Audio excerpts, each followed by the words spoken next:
In the next few minutes, the president of Panama will formally open the 7th Summit of the Americas.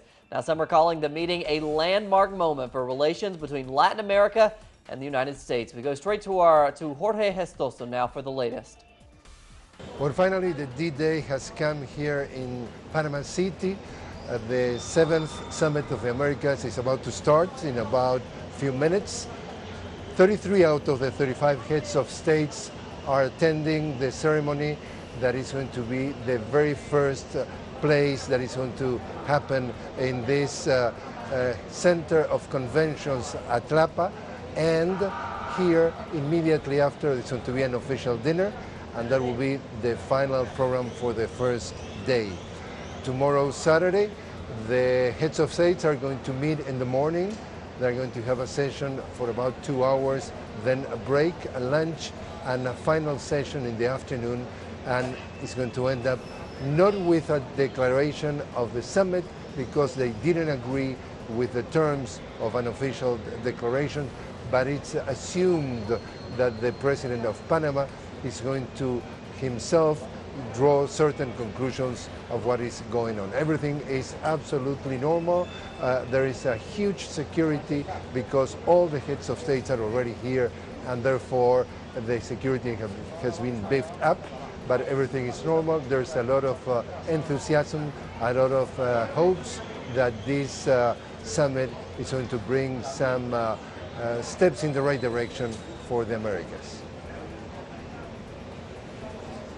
They were seeing live images, what I believe to be live images of the Summit of the Americas as it gets underway there in Panama. Staying with this topic, the run-up to the summit has been marked by tension between Washington and most of the Latin American countries. It comes after the U.S. administration declared Venezuela a security threat.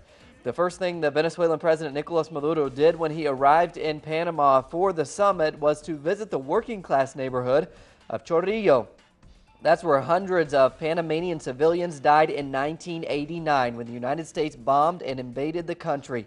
Maduro demanded that the U.S. apologize to Panama and Latin America for the aggression. We felt the most terrible pain for those massacred when we turned on our TVs and saw those terrible images, images which must never be seen again in Latin America, those of the U.S. invasion of Panama. In this neighborhood alone, several hundred people were killed. And President Obama seemed to want to calm the tensions with Latin America ahead of the summit. He told the second day of a parallel civil society forum that the United States no longer wanted to impose its will on Latin America.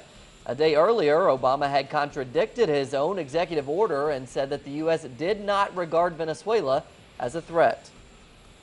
We are respectful of the differences among our countries.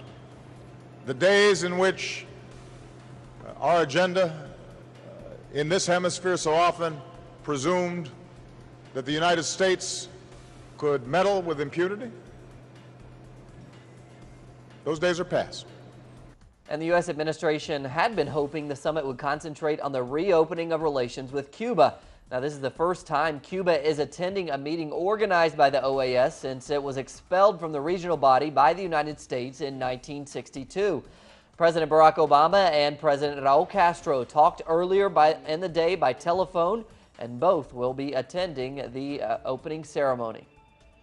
So the only events that they'll be together at today are the arrival ceremony associated with the summit and then the leaders' dinner.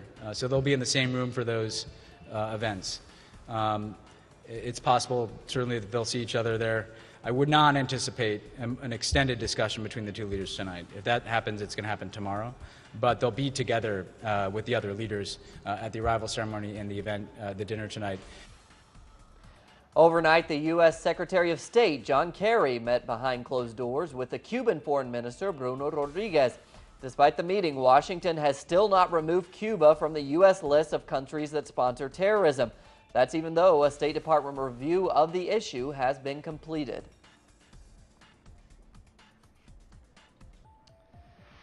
And we're going to go back to more of those images we were seeing live images at Panama, where the opening ceremony of the Americas Summit is just beginning. The red carpet, if you will, of the Summit of the Americas, 7th Summit of the Americas, taking place every 3 years. Of course, tensions between the U.S. and Venezuela over Obama's executive decree will be a key topic at this summit. One of the top topics, of course, will be the arrival of the Cuban delegation, the first time the Cuban delegation will participate in one of these summits. And while this is certainly a historic summit, and these events are always important when these leaders come together, the Summit of the Americas may actually be known for what it has not accomplished. Often these summits do not come to a final accord. It was, of course, the 4th Summit of the Americas when former President Hugo Chavez famously declared the free trade agreement of the Americas a dead proposal. So we will see if this year the leaders will find and come to an agreement.